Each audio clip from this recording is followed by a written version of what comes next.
Hey everyone, my name is Brandon Miller, and I'm here to talk to you about my case study for Module 8, Monitoring and Evaluating District Systems, Operations, Resources, and Technology, and their connections to mission and vision statements. Step 1, Summarizing the case study. I thought this case study was very interesting and really had to do with a lot of day-to-day things that we deal with today in our public schools with the use of technology and the different platforms that we use for different content areas. So when really summarizing this case at the state city dependent school district, this district serves K-8 students. There's approximately 420 students. It's two-section grade level, so each grade level K has two teachers, two special education teachers that serve really that primary grade level, and then one that serves the upper grade levels. Mr. Keith Sample, he is a K-8 superintendent. He's been there for 3 years, and he also serves as the K-8 building principal because it is such a small district. And one of the other main people in this case study is Mrs. Lynn, and she is considered the library and media specialist in this case. To continue summarizing on the case, the past 3 years, the PTA and the school district faculty agreed on the use of available monies from fundraising to purchase new computers. The PTA also was purchasing software for the next 2 years for the computers in the computer lab. Mrs. Lynn was a community member, volunteered at every school function, and also had kids in the school district. It was really a no-brainer for the superintendent and the building leader to hire Mrs. Lynn as a media specialist when that job was available. And when she was onboarded, one of her first job duties was to maximize the use of the computer lab and the computers. So she had prioritized a list of programs that can be used and aligned to instruction. And she also developed a check-in model in the computer lab to establish when teachers and students can come into the computer lab and utilize that piece. As the case study continued, teachers wanted to use the software as a much broader scale. So instead of coming to the computer lab and checking out the software in the computers, they wanted to utilize this in their classrooms.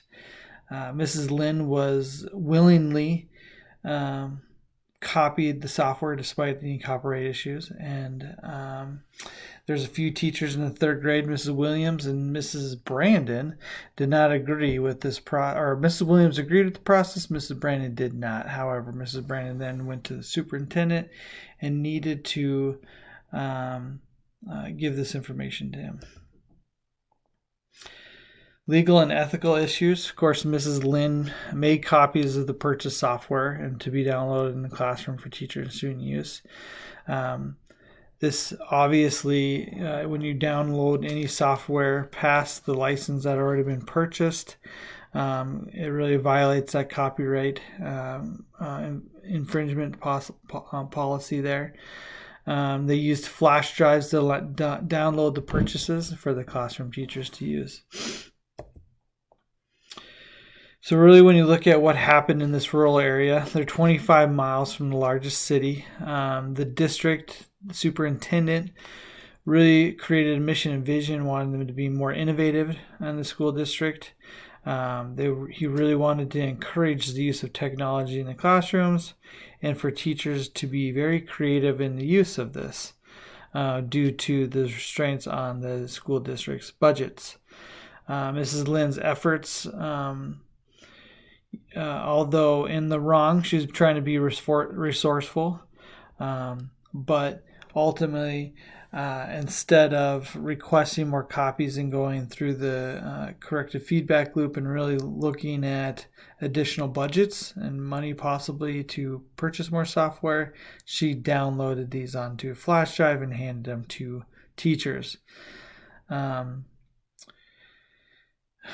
Mrs. Lynn willingly wanted to do this for teachers, wanted to give the best for students, but ultimately really went against a lot of copyright violations. Looking at synthesizing the facts in Section 4.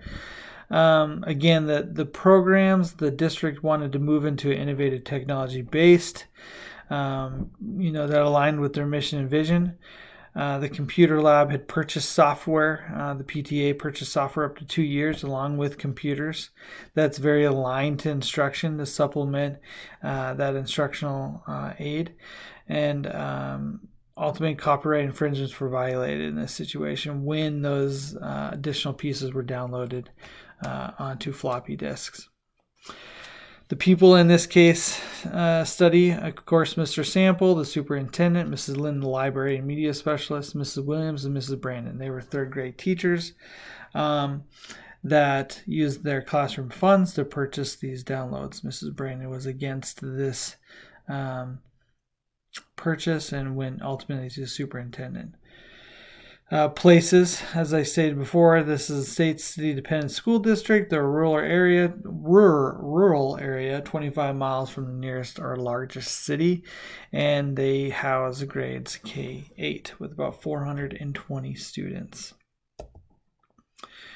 Section 5, review and prioritize their information. So again, looking at what has occurred during the situation and the damaging credibility to multiple people in this area, not only the superintendent, building principal, but the media specialist. Mrs. Lynn is at risk for losing her job in this situation by violating this and putting herself and the school district in a bad light as far as violating this copyright infringements. Questions that might arise when looking and sitting down with Mrs. Lynn and really looking at how well we onboarded her through this process is what kind of professional development did we provide Mrs. Lynn when she became the district's media specialist. We know upon hiring her that she had limited background in schooling in being a librarian, but as also a media specialist. So the educational piece and prep programming wasn't there for her. So just our onboarding and professional development alone on that piece was limited. Another piece I'd want to know is what other copies had been made and distributed to other grade levels. In this case study, we just talked about about a third grade team, but there were multiple teachers on board with this process, so we would need to identify where those additional copies may be made. And then going back to, again, number 3 really ties into number 1 there is, does Mrs. Lynn understand copyright law and the risk factors that it entails when doing this? Section 6, options and consequences. Ultimately, the options are to collect all copies of the software. Mrs. Lynn had already created a check-in procedures with the computer lab as teachers could come down with their students during a certain time of the class period to utilize the computer lab and the software. Another part would be how is it being used? We know it's tightly aligned with the instructional practices, the supplement, any instructional support in there, but going forward and looking at maybe purchasing additional software options for the classroom teachers, but how is it being utilized during the time of day? How, again, track and monitor the use of the technology in the classroom. How are they then taking this work with this software that's aligned to instruction, going back to the classroom and really using these practices that the students and teachers have been working with? And then again, the third or the fifth bullet there is really budgeting and planning. So if we're looking at options throughout this process and the consequences that put in place is what additional budgets or monies do we need to purchase more software and or additional time in the computer lab. Section 7, evaluate the options.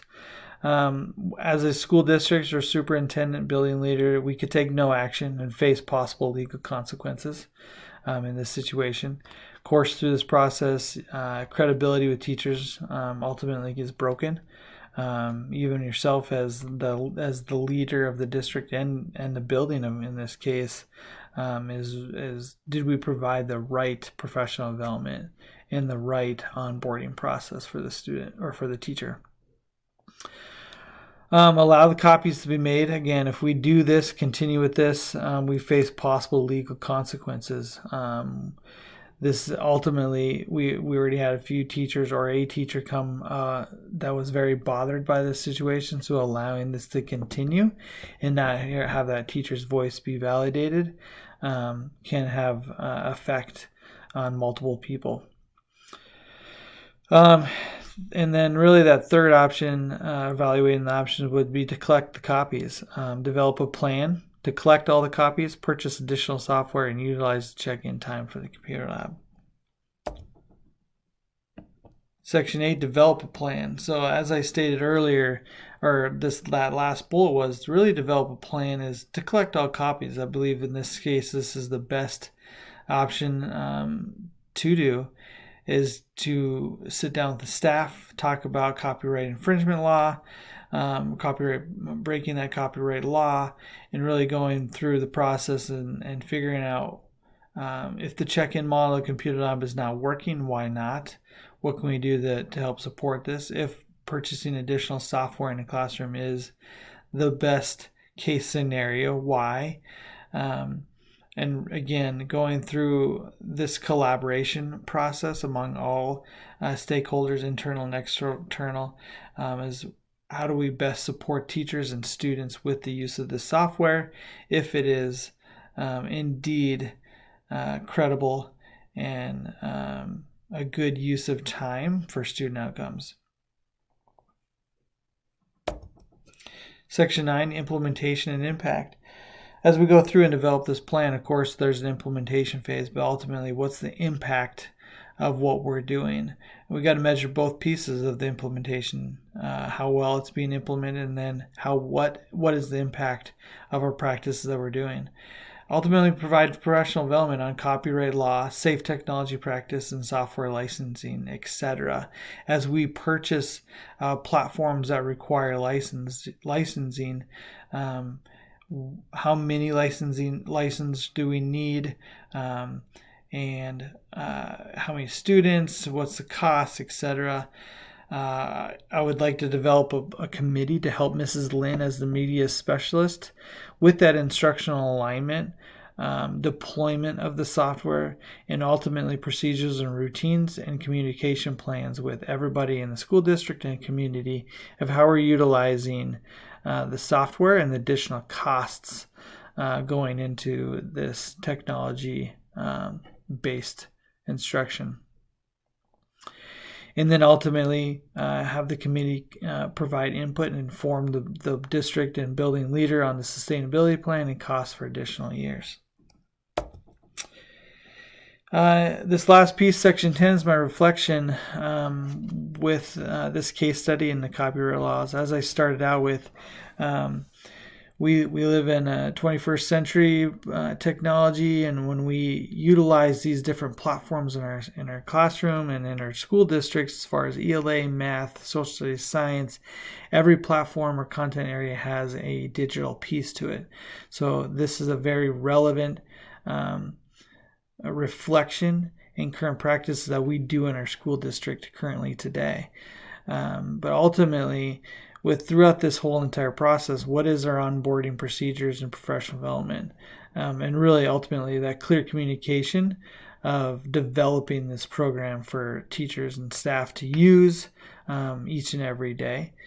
What are the copyright laws? So making sure we work with those vendor reps and understanding their copyright laws, what can and cannot be used to make copies if needed, if there's paper copies, etc.